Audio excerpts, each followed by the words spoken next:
Welcome to मूल निवासी दर्पण। आप सभी श्रोतागण का मूल निवासी दर्पण चैनल हार्दिक स्वागत एवं अभिनंदन करता है। जय भीम नमो बुधाय। दोस्तों, तो आज हम बात करने वाले हैं नाग पंचमी पूजा, सांपों का या इंसानों का। तो इसमें हमारे भारत देश के हर एक गांव में, हर एक मोहल्ले में इस नाग पंचमी की पूजा होती है और इसमें नाग देवता को लावा और दूध चढ़ाया जाता है। तो दोस्तों, हमको इस पर खोज करना ज़रूरी हो गया कि आखिर में ये नाग जिसको हम लोग दूध लावा चढ़ाते हैं, तो वो तो विषधर होते हैं, तो उनको दूध लावा जो चढ़ाया जाता है तो वो क्यों दूध लावा चढ़ाया जाता है? या ये इंसान हैं या नाग हैं, या इधर का ये माने इधर बीच जो है 150 वर्ष में चालू हुआ है, या ऐतिहासिक है? तो आज हम इसी के विषय में बात करने जा रहे हैं। तो नाग पंचमी पूजा सांपों का या इंसानों का, तो इसका प्रस्तुत करता मूल निवासी दर्पण चैनल। तो हम इसका रेफरेंस लिए हैं एक 28 बुद्ध और उनके अनुयायी का अध्याय 5वां, नाग सभ्यता और समकालीन बुद्ध के आलोक में नाग वंश और नाग पंचमी का वास्तविक ऐतिहासिक सच। तो जनमानस का भ्रम बनाम वैज्ञानिक सत्य। काल्पनिक कहानियाँ और भ्रम। 100 वर्ष की आयु पूर्ण होने पर नाग द्वारा मनुष्य रूप धारण कर लेने, इच्छाधारी नाग नागिन का अंधविश्वास फिल्मों जैसे नागिन, नगीना और काल्पनिक जनश्रुतियों में फैलाया गया।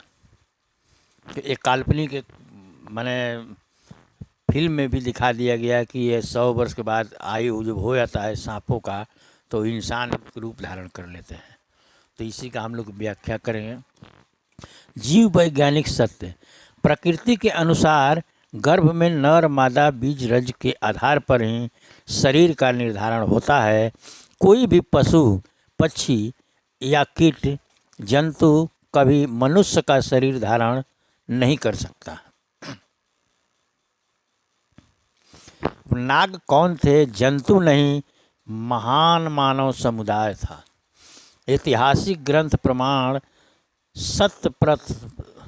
सत्यपथ ब्राह्मण के 11, 2, 7 और 12 में प्रथम बार नागवंश शब्द आया है, जिससे स्पष्ट है कि नाग एक मानव वंश था।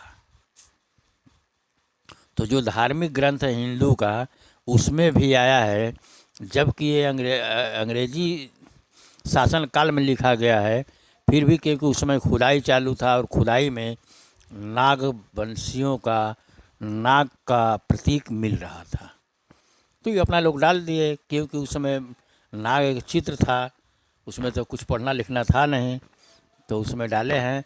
तो उसमें भी एक प्रमाण के तौर पर साबित हो रहा है सतपथ ब्राह्मण से।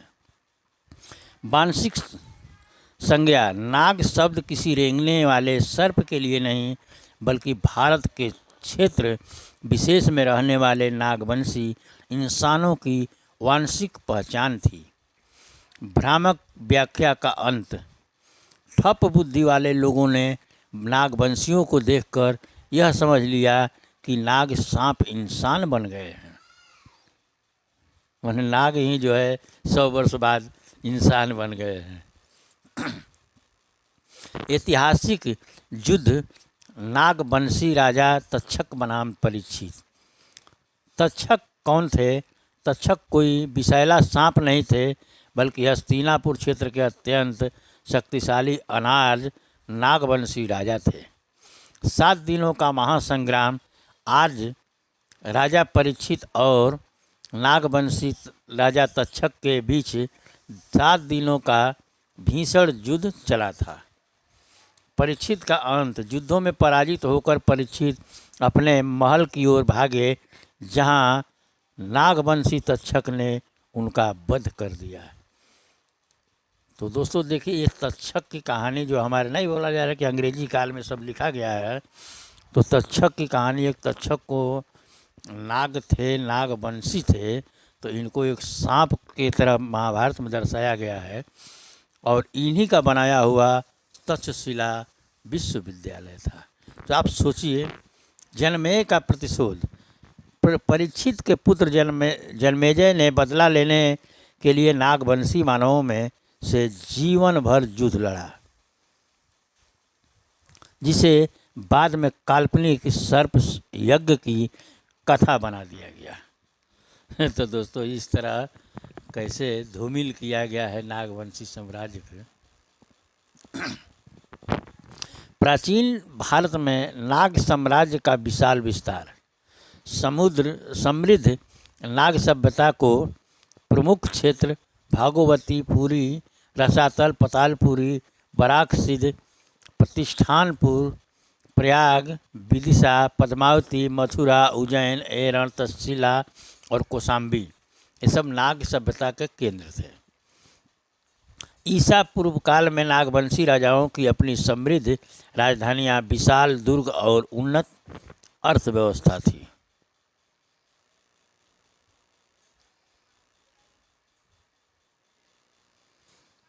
लाखों की तादाद में पद्मावती, मथुरा, उज्जैन और एरण के उत्खनन में लाखों नागवंशी तांबे व धातु के सिक्के मिले हैं। नाग चिन्ह, टोटम, इन सभी सिक्कों पर नागवंश का राजकीय चिन्ह नाग ढला हुआ पाया गया। विशाल टकसालें, पद्मावती में नागवंशियों की विशाल सिक्के ढालने की टकसाल स्थापित थी। नाग शब्द की भाषाई एवं संस्कृति जड़ें, कीरा और किरात। हिमाचल व उत्तर प्रदेश में नाग को कीड़ा कहा गया है।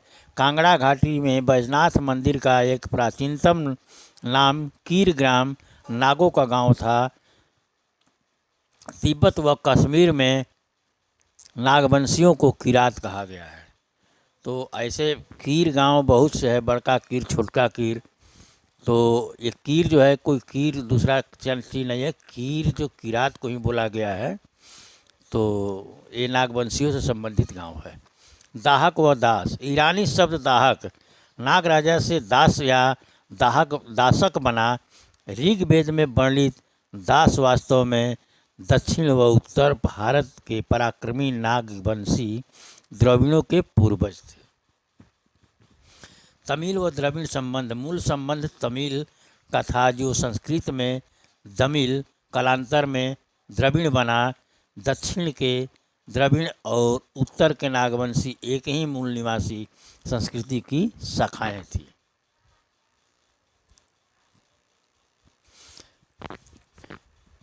टोटम की अवधारणा, नागवंश। टोटम वंशीय चिन्ह क्या है? विश्व की प्रसिद्ध प्राचीन मानव जातियों में सब अपने काबिले या वंश की विशिष्ट पहचान के लिए किसी प्राकृतिक जीव जैसे नाग, सिंह, मोर, गरुड़ को अपना प्रतीक या ध्वज चिन्ह मानने की परंपरा थी, जिसे टोटम कहा जाता था। नागवंशियों का टोटम, नागवंशी लोग और कोई सपेरे या सांप पालने वाले नहीं थे। उन्होंने नाग को अपना राजकीय व वंशीय प्रतीक टोटम माना था। वे अपने मुख्य द्वारों पर और पुरुषों के सिर पर 5 या 7 फन नाग की आकृतियां धारण करते थे। नाग पंचमी की ऐतिहासिक उत्पत्ति।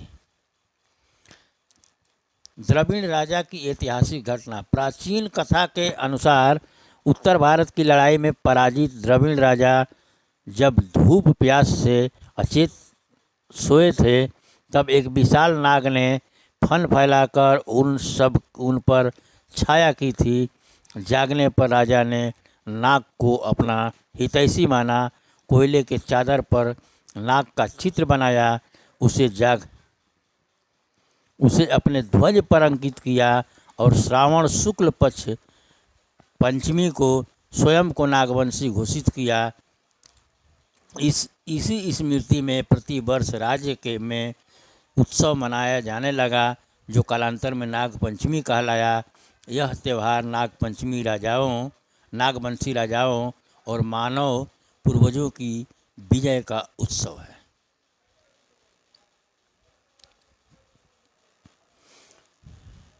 पौराणिक भ्रम ऐतिहासिक तथ्य। नाग का रूप पौराणिक 100 वर्ष के बाद मनुष्य बनने वाला विषैला जीव। ऐतिहासिक एवं वैज्ञानिक तथ्य। भारत का प्राचीन मूल निवासी मानव राजवंश समुदाय है। देखिए विषय बिंदु। राजा तक्ष, गुलाब के फूल में छिपा विषैला सर्प। ये पौराणिक और फिल्मी कहानी बताया जाता है। लेकिन हस्तिनापुर क्षेत्र का शक्तिशाली अनार्य नागवंशी राजा है। हकीकत यह है। नागपंचमी विषैले सांपों को दूध पिलाने का दिन। लेकिन हकीकत क्या है कि नागवंशी पूर्वजों और द्रविड़ राजाओं के विजयोत्सव का संस्मरण है। नाग आकृति, सांप का धार्मिक भय, नागवंशी संघ का राष्ट्रध्वज एवं टोटम प्रतीक है। इस विषय में हमारे डॉक्टर भीमराव अंबेडकर जी क्या लिखते हैं, और तो डॉक्टर BR अम्बेडकर का ऐतिहासिक निष्कर्ष। नाग ही भारत के मूल निवासी द्रविड़ लोग थे, जिन्होंने भारत में एक महान सभ्यता और संस्कृति का निर्माण किया। नागपंचमी किसी रेंगने वाले जीव की पूजा नहीं, बल्कि हमारे ही पराक्रमी नागवंशी इंसानों और पूर्वजों के इतिहास का गौरवशाली उत्सव है। तो दोस्तों, हम फिर उसी को विस्तार से थोड़ा सा बताना चाह रहे हैं। तो प्राचीन भारत के शासक नाग ऐतिहासिक सत्य वंशावली और बौद्ध विरासत का अनूठा शोध। वही डॉक्टर सूरजमल सीतम के शोध आधारित पर वही अब थोड़ा सा इसको विस्तार से बताना चाह रहा हूँ। मूल निवासी दर्पण हमारा दृष्टिकोण। इतिहास की सही पहचान। हमारा उद्देश्य भारतीय इतिहास के उन पन्नों को सामने लाना है जिन्हें समय की धूल ने ढक दिया है।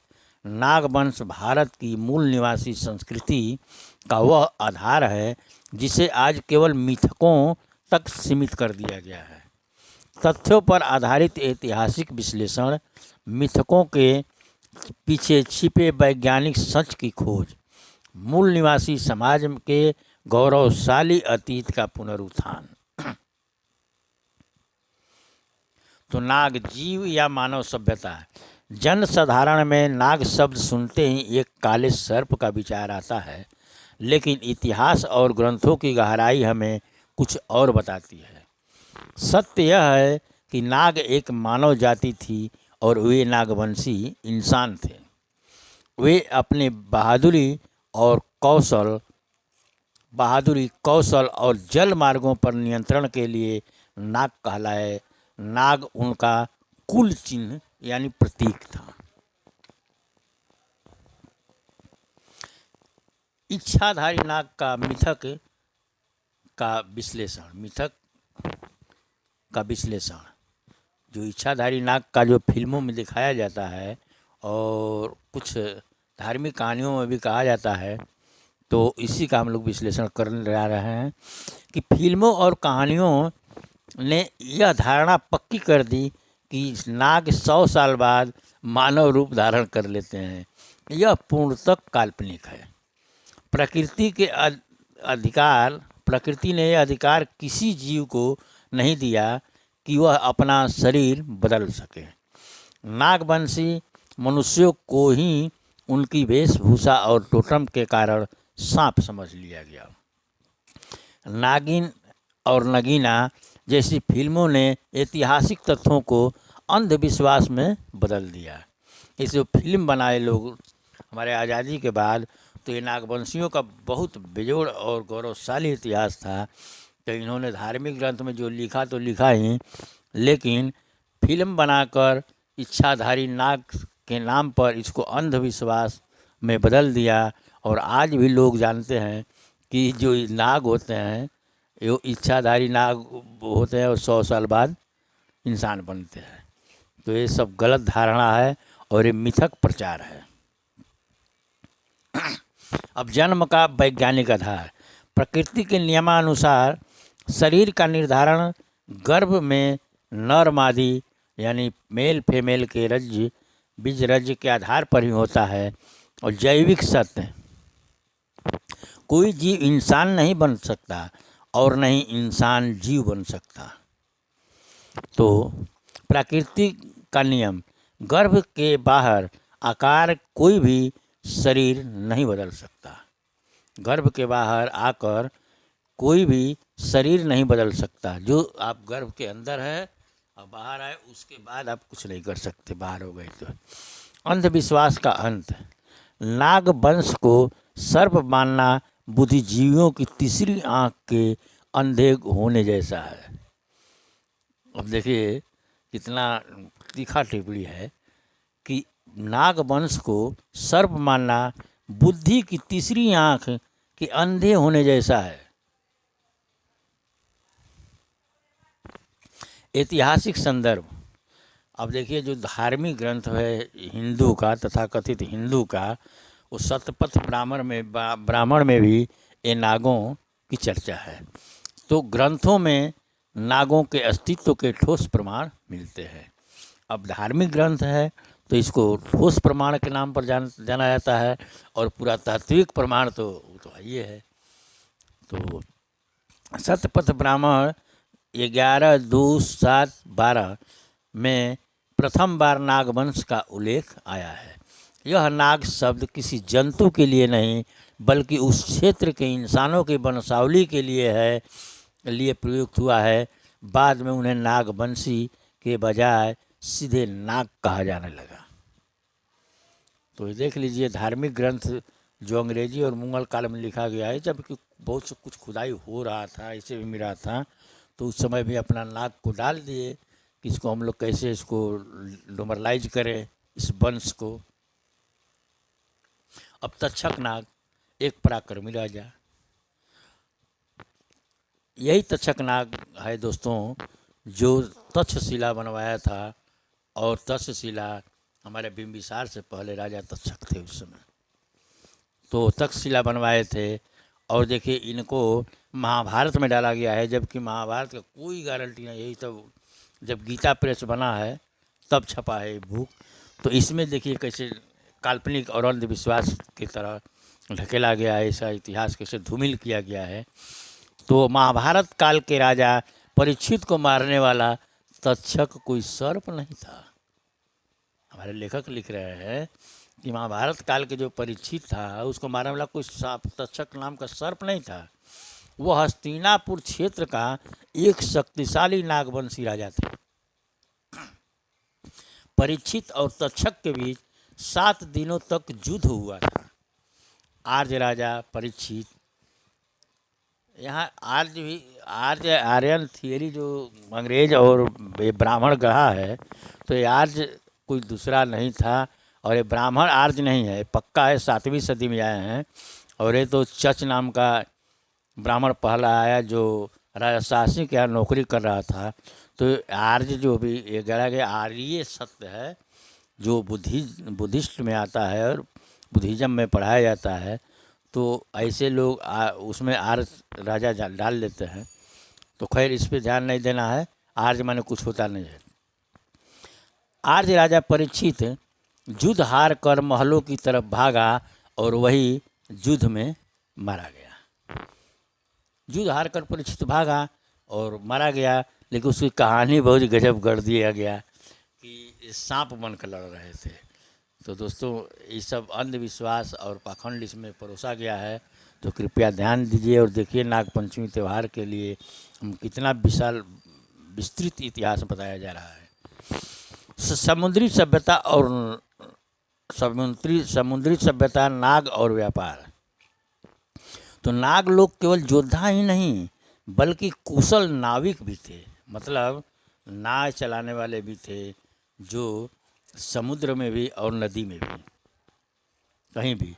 वे सिंधु नदी के दोनों किनारों पर बसे थे और समुद्र तक उनकी पहुंच थी।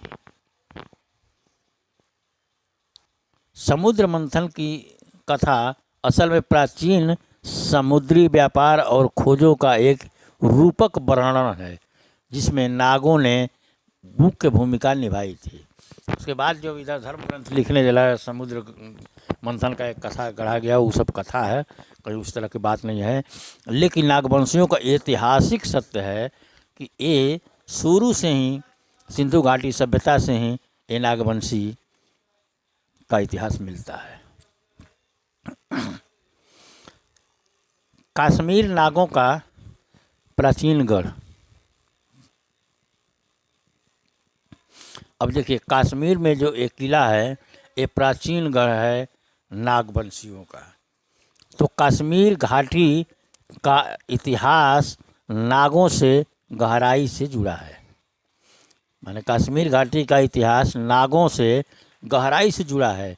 यहाँ के अनेक स्थानों के नाम आज भी नागवंशी राजाओं के पर है, नागवंशी राजाओं के नाम पर है।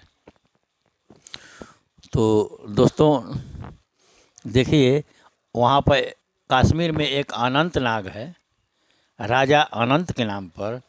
बेरी नाग और शेष नाग प्रसिद्ध नाग केंद्र है, जो कश्मीर में ही पड़ता है। राज तरंगिणी के अनुसार सुसरवा नाग यहाँ का एक प्रतापी राजा था। तो देखिए दोस्तों, एक चीज़ हम आपको बता रहे हैं, जब हमारा देश आज़ाद हुआ तो कश्मीर में 370 धारा लगा दिया गया। चूँकि 370 लगाकर हमको लगता है कि यहाँ जो नागवंशियों का बहुत से अभी इतिहास था, और ये आज़ादी भर में जो सरकार थी हमारी, सब मिटाने का काम किया कि उसको अभी कुछ बहुत सी चीज़ था, वो जंगली क्षेत्र था, वहाँ सभी लोग जा नहीं रहे थे। लेकिन उग्रवादी क्षेत्र भी वही कश्मीर को माना गया है उधर देश की लड़ाई में। तो वहाँ भी ये लोग 370 लगा कर रोक दिए, जबकि बाबा साहब बोले 370 उस समय हटना चाहिए। तो इस तरह का भी कुछ गणित हो सकता है, जो कश्मीर को अब माने हटा धारा, तो वहाँ पर लोग अब दखल कब्जा करने जा रहे हैं, क्योंकि वहाँ कुछ ऐसे ऐतिहासिक चीज़ मुस्लिम आक्रांता या यहाँ के जो हिंदू आरएसएस वाले हैं, सब तोड़ फोड़ के कुछ बराबर कर दिए होंगे। हमको तो यहाँ तक उम्मीद है कि इसीलिए 370 लगाया गया था।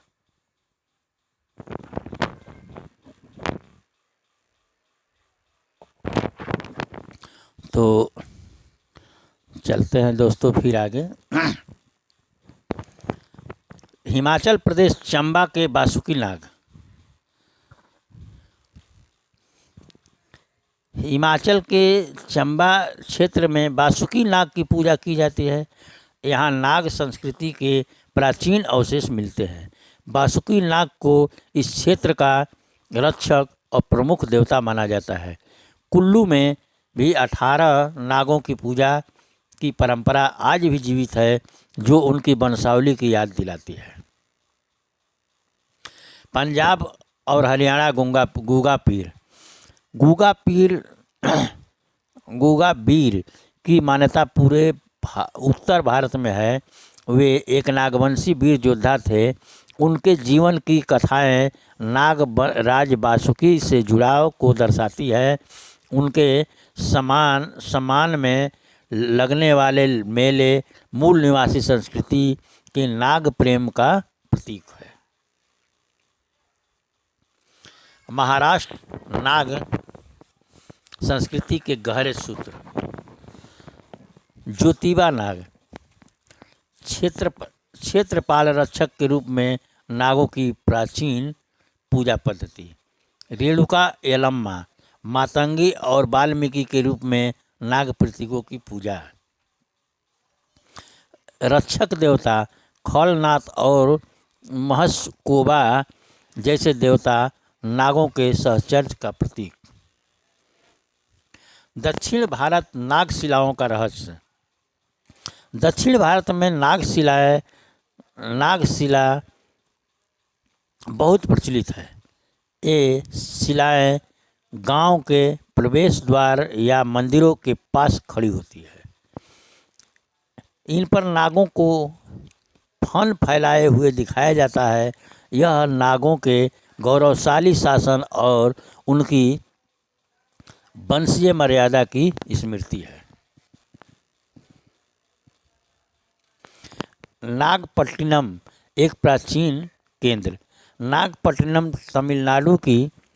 तमिलनाडु प्राचीन काल में नागों का एक प्रमुख बंदरगाह और केंद्र था।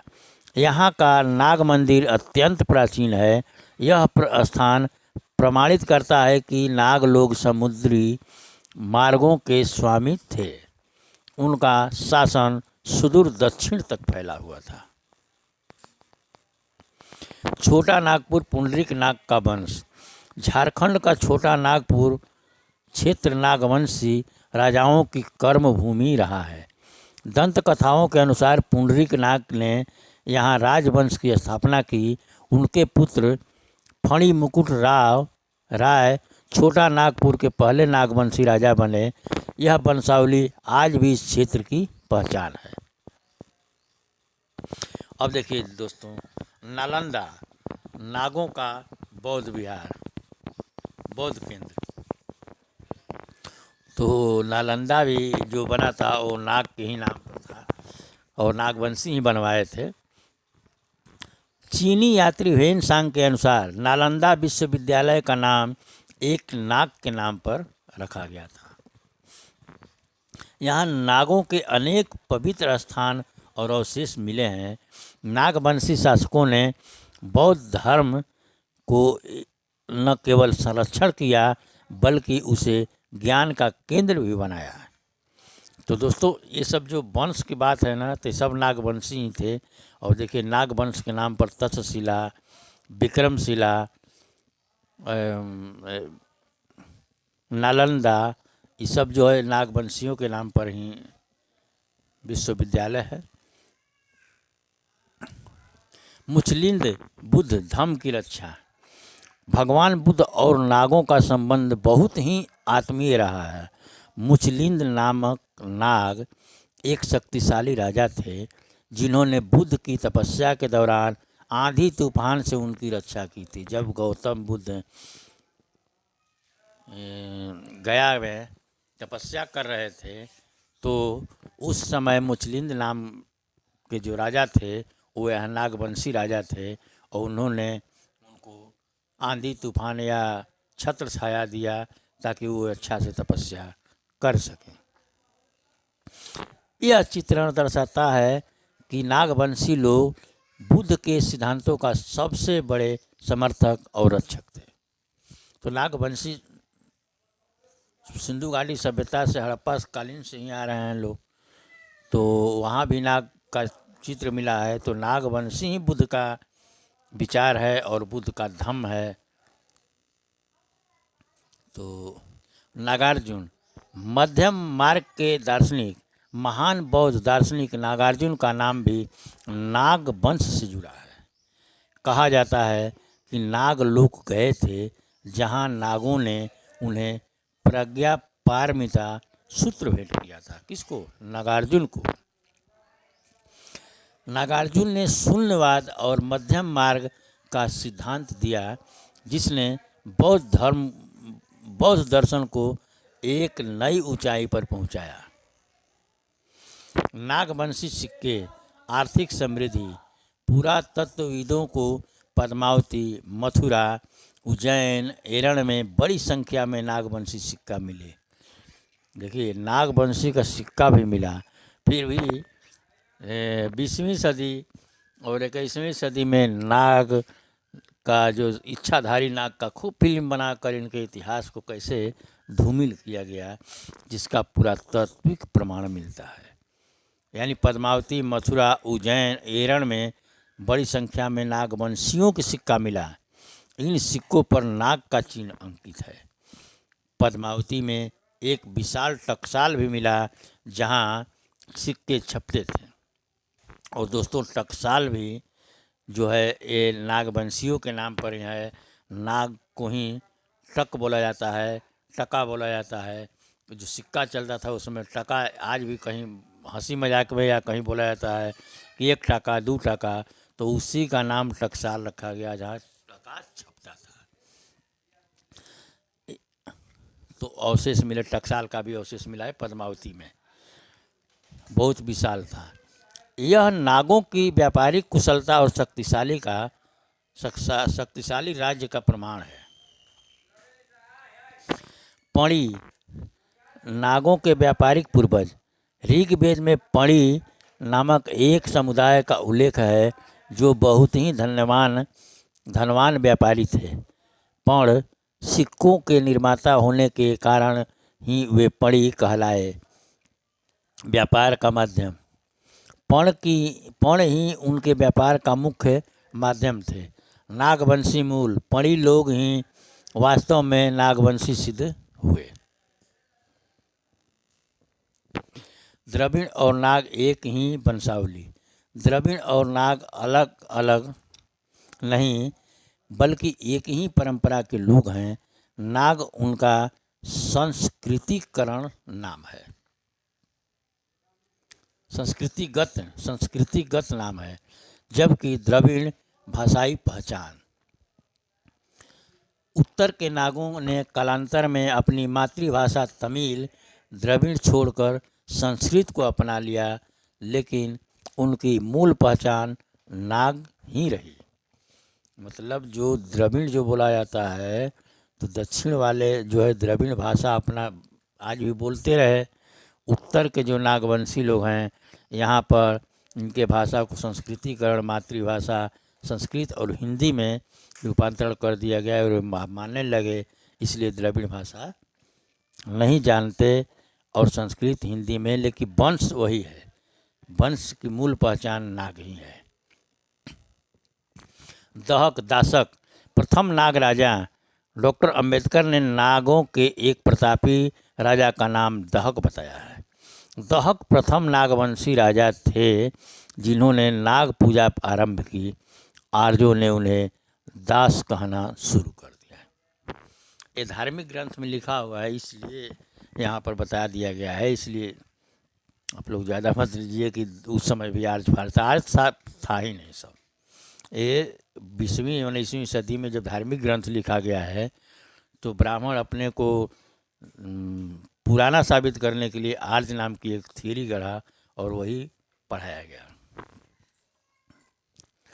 तो दास कहना शुरू कर दिया। उनके वंशज और उनकी प्रजा को ऋग्वेद में दास समुदाय कहा गया। अब ऋग्वेद कब लिखा गया? ऋग्वेद का तो कोई प्रमाण नहीं मिला। 14वीं सदी में एक पन्ना मिला, वो शारदा लिपि में, और बाकी जो है अंग्रेजी काल में मिला, जिसने मैक्स मूलर ने खुद लिखवाया, सबको पैसा दे देकर लिखवाया कि अपना धर्म ग्रंथ लिखो। तो वही बात है। यथा राजा तथा प्रजा। राजा के नागमूलक होने के कारण पूरी प्रजा नागमूलक बन गए, नाग पूजक बन गई। राजा के नाग पूजक होने के कारण ही पूरी प्रजा नाग पूजक बन गई। आर्य संघर्ष चतुर्वर्ण का विरोध। नागों और आर्यों के बीच संघर्ष का मुख्य कारण विचारधारा का टकराव था। समानता। नागवंशी लोग चतुर्वर्ण उच्च नीच की व्यवस्था को नहीं मानते थे। पशु बलि का विरोध। ये यज्ञों में पशु बलि के विरोध करते थे। धम्म के प्रति प्रेम, इसलिए वे बुद्ध की धम्म शरण में आए और उनके सिद्धांतों को अपनाए। तो ये आए नहीं, वो पहले ही से आ रहे थे। अब जो लोग का इतिहास मिलता, उन लोगों को इस तरह का टकराव दिखाया गया है धर्म ग्रंथ में। नहीं तो कोई ऐसा बात नहीं है कि कोई इनसे अतु था। हाँ, ये अंग्रेजी और मुगल काल में ये टकराव था। जैसे रविदास, कबीर, गोरखनाथ, ये सब से घासीदास, ये सब लड़ रहे थे। इन्हीं लोग को बताया गया है, ये सब बताते हैं फेक न्यूज में, इतिहास में, अपने धार्मिक ग्रंथ में लिख कर, नाम बदल कर। कियात, कीड़ा और नाग। हिमालयी क्षेत्रों में नागों को कीड़ा भी कहा जाता है। उत्तर प्रदेश के मुजफ्फरनगर और हिमाचल प्रदेश के गांवों में आज भी नाग को कीड़ा को बोलते हैं। भाषाई विकास के अनुसार कीड़ा ही कालांतर में किरात बना। हिमाचल का ग्राम बैजनाथ आज भी इसका साक्ष्य है। नाग सभ्यता का अखिल भारतीय विस्तार क्षेत्र कश्मीर नागों की मातृभूमि। यहाँ अनंत नाग और बेरी नाग यहाँ राजा थे और उसका प्रमुख प्रमाण भी मिला है। उत्तर भारत में युद्ध और वीरता तक्षक गुगापीर। मध्य भारत में राजवंश और सिक्के पद्मावती और विदिशा। दक्षिण भारत में व्यापार और उत्सव नागपट्टिनम नागशिला यहाँ का प्रमाण। आधुनिक भारत का प्रभाव नाग सभ्यता का प्रभाव आज भी हमारे जन जीवन में स्पष्ट है। नामों में जीवित नागपुर, अनंतनाग, छोटा नागपुर जैसे शहरों के नाम। त्यौहार नागपंचमी का उत्सव भारत के हर कोने में मनाया जाता है। धार्मिक प्रतीक मंदिरों में नागों का रक्षक के रूप में चित्रण किया जाता है। तो डॉक्टर सूरजमल सीतम का योगदान। एक गहन शोध प्रबंध डॉक्टर सूरजमल सीतम ने अपनी पुस्तक प्राचीन भारत के शासक नाग में सैकड़ों ऐतिहासिक संदर्भों और पुरातात्विक साक्ष्यों के जरिए इस सत्य को पुनर्स्थापित किया है।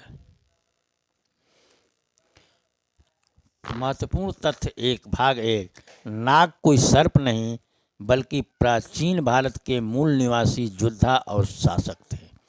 नाग सभ्यता का संबंध सिंधु घाटी सभ्यता और द्रविड़ संस्कृति से है। बौद्ध धर्म के विकास और सुरक्षा में नागों का योगदान अद्वितीय है। भाग 2 नागवंशीय लोग लोकतंत्र और समानता के समर्थक थे। माने नागवंशी लोग लोकतंत्र और समानता के समर्थक पहले से ही थे। तक्षक नाग ने आर्यों के विस्तारवादी आक्रमणों का वीरतापूर्वक मुकाबला किया। नालंदा विश्वविद्यालय की नींव नागवंशी संस्कृति में छिपी है। तो इतिहास को जाने, अपनी जड़ों को पहचाने। मूल निवासी दर्पण चैनल का लक्ष्य है कि आपको इस गौरवशाली अतीत से जोड़ना।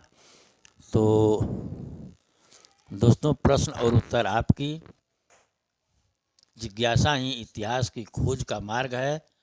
तो दोस्तों, अगर ये वीडियो आपको पसंद आया है तो कृपया इसको चैनल को लाइक, सब्सक्राइब एवं कमेंट शेयर ज़रूर करें, ताकि ये वीडियो जब आगे बढ़ेगा तभी मांग होगा। तो हम लोग इसको नए नए तथ्य, अच्छे तथ्य, पुराने तथ्य जो छिपाए गए हैं उसको हम लोग बता सकते हैं।